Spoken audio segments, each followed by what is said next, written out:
यावल शहरातील प्रभाग क्रमांक 1 अ च्या काँग्रेसच्या नूतन नगरसेविका आबेदाबी तस्लीम खान वय वर्ष 65 यांचे मंगळवारी रात्री हृदयविकाराने निधन झाले। मंगळवारी सकाळी त्यांच्या पाठीत मणक्यात दुखू लागल्याने भुसावळच्या खासगी रुग्णालयात त्यांना दाखल करण्यात आले होते। तेथे त्यांना पुन्हा त्रास झाल्याने जळगावी हलवण्यात आले, मात्र उपचारादरम्यान रात्री 9:30 वाजेच्या सुमारास त्यांचा मृत्यू झाला। त्यांच्या पश्चात पती, 9 मुले, 2 मुली, सुना, जावई, नातवंडे असा परिवार आहे। बुधवारी सकाळी त्यांची अंत्ययात्रा काढण्यात आली। आबेदाबी या दिनांक 27 नोव्हेंबर रोजी झालेल्या निवडणुकीत 764 मतांनी विजयी झाल्या होत्या।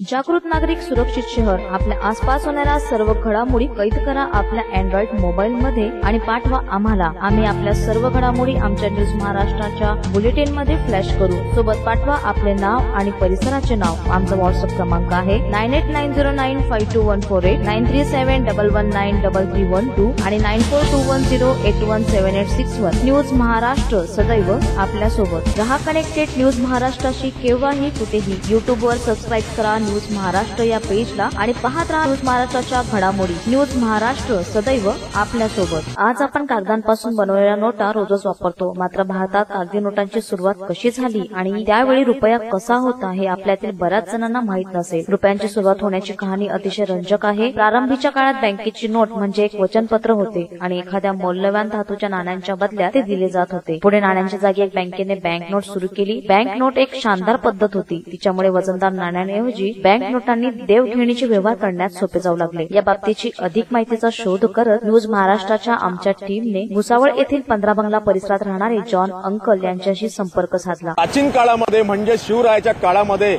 सोन्याची नाणी ही चलनात चालत होती। यानंतर नागरिकांनी आपली देवाणघेवाण करण्यासाठी कडधान्याचा वापर केला आणि नंतर मित्रहो जगात आली ती कागदाची नोट। मग ती आली कशी याचा शोध आपण घेत न्यूज महाराष्ट्र टीम मार्केटलाही निघत आहे। तर चला शोधूया नोट कशी आली। जॉन अंकल यांच्याकडे ब्रिटिशकालीन व विविध देशातील नाण्यांचा व नोटा संग्रह मोठ्या प्रमाणात आढळून आला। जगात नोट येण्यापूर्वीचे म्हणजेच 1982 सालामधले आधा नाणाही त्यांच्याकडे आढळून आला आणि या संपूर्ण बाबतीत जॉन अंकल यांनी न्यूज महाराष्ट्राच्या आमच्या दर्शकांना एक विशेष माहिती दिली आहे। जगात कागदी नोट आली कशी याचा शोध आम्ही संपूर्ण मार्केटमध्ये शोधला। यानंतर 15 बंगला या भागातील जॉन अंकल यांच्याकडे आलो। एक सुप्रसिद्ध असलेले आणि त्यांच्याकडे एक नाणं संग्रहाचा या ठिकाणी फार मोठ्या प्रमाणात साठा असल्याची आम्हाला माहिती मिळाली आणि या अनुषंगाने आम्ही त्यांच्या या ठिकाणी निवासस्थानी पोहोचलो। त्या ठिकाणी नोटच्या आधीचे कॉइन आम्हाला बघायला मिळाले। आपण त्यांच्याकडे जाणून घेणार आहेत की कागदी नोट ही आली कशी। जॉन अंकल मेरे को बताइए कि आप बहुत सारे यहाँ पे कॉइन पुराने कॉइन आपके पास में है। हाँ। तो अपने यहाँ पे कागज की नोट आई कैसी? कागज की नोट ब्रिटिश कालीन से ही शुरुआत हुई थी। 1840 में सबसे पहले ब्रिटिश ने 1840 के बाद नोट शुरुआत की और वो 1 रुपए से शुरुआत की और ऐसे धीरे धीरे फिर उन्होंने 1 से 2, 5, 10 बढ़ाते इसके पहले कौन से चलते थे? उसके पहले सब सिक्के ही चले, चांदी के सिक्के, सोने के सिक्के, तांबे के सिक्के।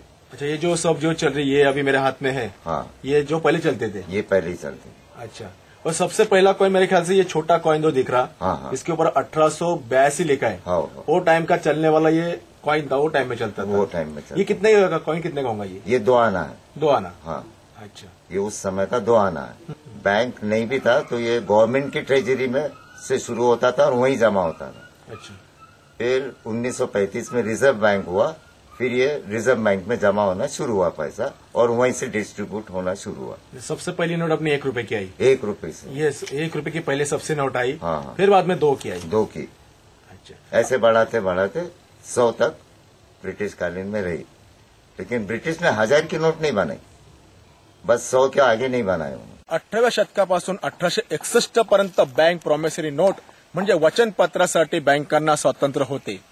1 एप्रिल 1935 रोजी रिझर्व्ह बँकेची स्थापना झाली। ऑगस्ट 1940 रोजी सर्वात प्रथम 1 रुपयाची नोट ही जगात आली, जी 1994 पर्यंत चलनात होती। या पाठोपाठ 2 रुपये, 5 रुपये, 10 रुपये, 20 रुपये, 50 रुपये, 100 रुपये, 500 रुपये व 1000 रुपयाच्या नोटा या चलनात आल्या। तर आता रिझर्व्ह बँकेने नागरिकांसाठी 2000 रुपयाची नोट ही चलनात आणली। तर मित्रहो, अशा पद्धतीने ह्या कागदी नोटा चलनात आल्यात आणि आज संपूर्ण महाराष्ट्र, भारत या कागदी नोटांवरती आपलं देवाणघेवाणीचं कार्य हे करत आहे. कॅमेरा रामादाडेसह विशाल सूर्यवंशी, न्यूज महाराष्ट्र.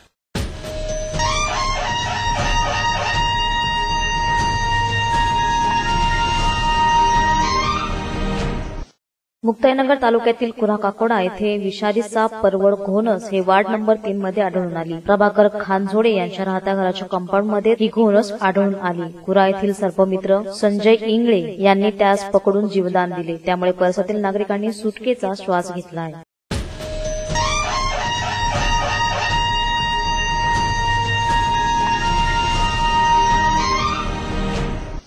रिपाई आठवले गट व भाजपा महायुतीचे नवनिर्वाचित नगरसेवक मान्य रवींद्र खरात यांनी परमपूज्य डॉक्टर बाबासाहेब आंबेडकर यांच्या पूर्णाकृती पुतळ्याला भव्य पुष्पहार अर्पण केला. आलेल्या सर्व कार्यकर्त्यांनी सामूहिकरित्या त्रिशरण पंचशील तसेच मानवंदना घेण्यात आली. सर्व कार्यकर्त्यांच्या वतीने परमपूज्य डॉक्टर बाबासाहेब आंबेडकर यांच्या पुतळ्याची साफसफाई करण्यात आली. नवनिर्वाचित नगरसेवक व कार्यकर्त्यांनी महापुरुष डॉक्टर बाबासाहेब आंबेडकर यांच्या जयघोषाने परिसर दुमदुमून काढला. यावेळी रवींद्र खरात यांनी दीप प्रज्वलित केले तसेच डॉक्टर बाबासाहेब आंबेडकर यांच्या चरणावर नतमस्तक झाले. यावेळी रवींद्र खरात यांच्यासोबत परिसरातील कार्यकर्ते मोठ्या संख्येने उपस्थित होते.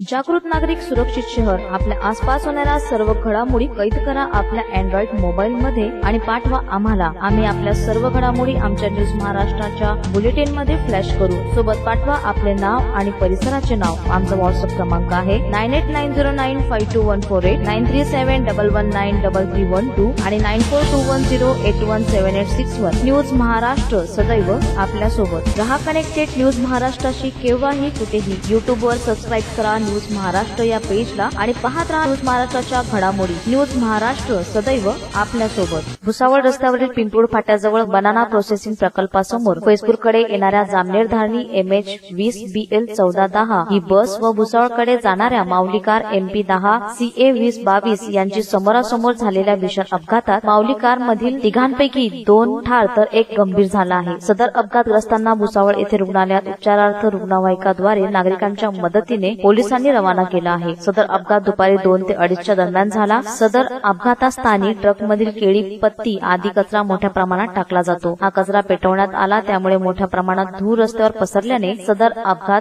होऊन 2 नागरिकांचा बळी गेला आहे. या बाबीचा संबंधित प्रशासन व अधिकाऱ्यांनी गांभीर्याने दखल घेतली पाहिजे असा संतप्त सूर नागरिकांमध्ये यावेळी उमटला.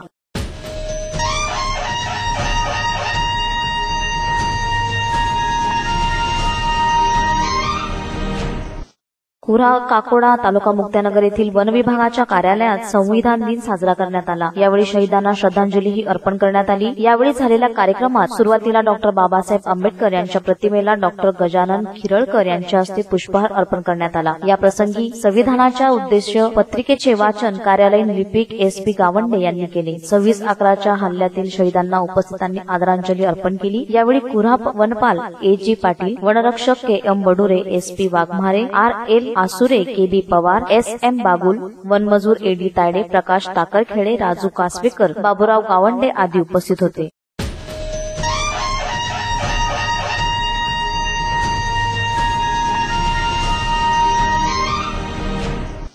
भुसावळ येथील बद्री प्लॉट येथे चेतन सुभाष वाघ हा आता तलवार घेऊन दहशत माजवत असल्याची गुप्त माहिती मिळाल्याने माननीय उपविभागीय पोलीस अधिकारी रोहिदास पवार तसेच माननीय पोलीस निरीक्षक चंद्रकांत सरोदे यांच्या मार्गदर्शनाखाली भुसावळ बाजारपेठ पोलीस स्टेशनमधील पोलीस उपनिरीक्षक नरेंद्र साबळे, काशीनाथ सुरळकर तसेच DBचे कर्मचारी police head constable Nishikant Joshi, Bunty Sedane, Sunil Thorat, Ravindra Bihade, Valmik Sonawane, Sudhir Vispute, police constable Shrikrishna Deshmukh, Kishor Mahajan अशांनी आरोपी चेतन सुभाष वाघ वय वर्ष 23, धंदा हातमजुरी, राहणार आनंदनगर यास अतिशय हुशार पद्धतीने सापळा रचून संध्याकाळी 6:15 सुमारास अष्टभुजा कम्युनिकेशन दुकानाजवळून ताब्यात घेतले. या आरोपी विरुद्ध भाग 6 गुन्हा नंबर 3170 भादवी कलम आर्म ऍक्ट 4/25 मुपो कायदा कलम 37(1)(3) चे उल्लंघन प्रमाणे कारवाई करण्यात आली. या गुन्ह्याचा पुढील तपास police head constable Nishikant Joshi हे करीत आहेत.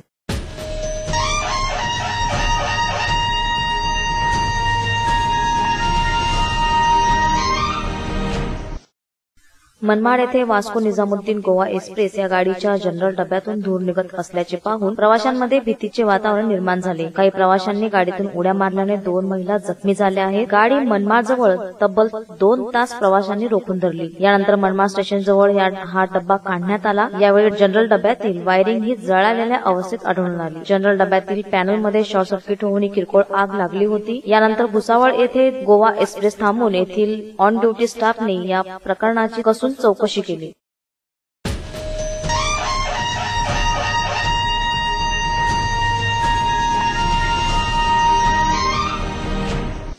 जागृत नागरिक सुरक्षित शहर. आपल्या आसपास होणाऱ्या सर्व घडामोडी कैद करा आपल्या अँड्रॉइड मोबाईल मध्ये आणि पाठवा आम्हाला. आम्ही आपल्या सर्व घडामोडी आमच्या न्यूज महाराष्ट्राच्या बुलेटिन मध्ये फ्लॅश करू. सोबत पाठवा आपले नाव आणि परिसराचे नाव. आमचा व्हॉट्सअप क्रमांक आहे 9890952148, 9371193312 आणि 9421081786 न्यूज महाराष्ट्र सदैव आपल्यासोबत. रहा कनेक्टेड न्यूज महाराष्ट्राशी केव्हाही कुठेही. युट्यूबवर सबस्क्राईब करा न्यूज महाराष्ट्र या पेजला आणि पाहत राहा न्यूज महाराष्ट्राच्या घडामोडी. न्यूज महाराष्ट्र सदैव आपल्यासोबत.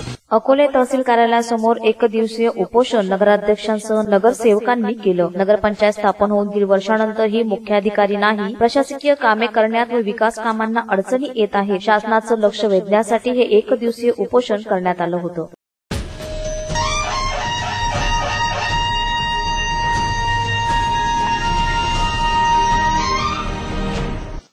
कराड शहरात मतदान बूथमध्ये 100 मीटर परिसरात गाडी आणण्यास मज्जाव करण्यात आला होता. तरी माझ्या गाडीला मंत्रालयात प्रवेश आहे तर येथे का नाही असा सवाल मंत्री शेखर चरेगावकर यांनी ऑन ड्युटी असलेल्या महिला पोलीस अधिकारीला केला. या महिला पोलीस अधिकारीने गाडी आतमध्ये नेण्यास त्यांना परवानगी दिली नाही. त्यावरून मंत्री महोदय भडकले आणि त्यांनी या महिला पोलीस अधिकारीला अरेरावाची भाषा वापरली. परंतु मी ड्रेसवर कर्तव्यावर आहे आणि मी माझं काम कायदेशीरपणे पार पाडत आहे असं स्पष्ट मत या महिला पोलीस कर्मचारी अधिकाऱ्यांनी यावेळी मंत्री महोदयांना सुनावले.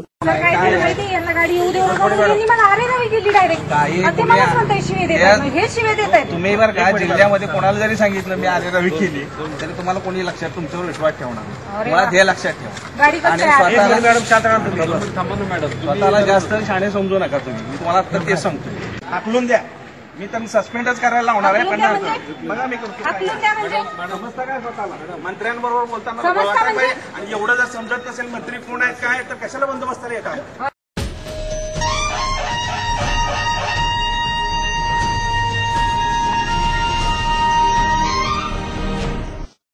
पनवेल येथील तळोजा औद्योगिक वसाहतीतील एका कंपनीत दुपारी 4च्या सुमारास शॉर्ट सर्किटमुळे भीषण आग लागली. या आगीत कोणतीही जीवितहानी झाली नसून कंपनीचे मोठ्या प्रमाणात नुकसान झाले आहे. तळोजा प्लॉट नंबर W75 या ठिकाणी असलेली निडिलॅक्स केम या कंपनीला शॉर्ट सर्किटमुळे आग लागली. या कारखान्यात कॅम्पॅक कंपनीचे काम करण्यासाठी सिलिकॉन नावाचे रासायनिक केमिकल आणले जात होते. तळोजात काही महिन्यांपासून आगीच्या घटना दिवसेंदिवस वाढत आहेत. येथे असलेल्या फायर ब्रिगेड यंत्रणेकडे अपुरे मनुष्यबळ व आगीचे बंब कमी प्रमाणात असून अशा विविध भीषण आग लागल्यानंतर बाहेरून म्हणजेच नवी मुंबई, खारघर, कळंबोली, पनवेल, अंबरनाथ या ठिकाणाहून आगीचे बंब मागविले जातात. त्यामुळे बहुतेक वेळा आगीत होरपळणारे कारखाने जळून खाक होत आहेत. सायंकाळी 6:30 वाजता दीपक फर्टिलायझर या फायर ब्रिगेड यांच्या अथक परिश्रमातून ही आग आटोक्यात आणण्यात आली.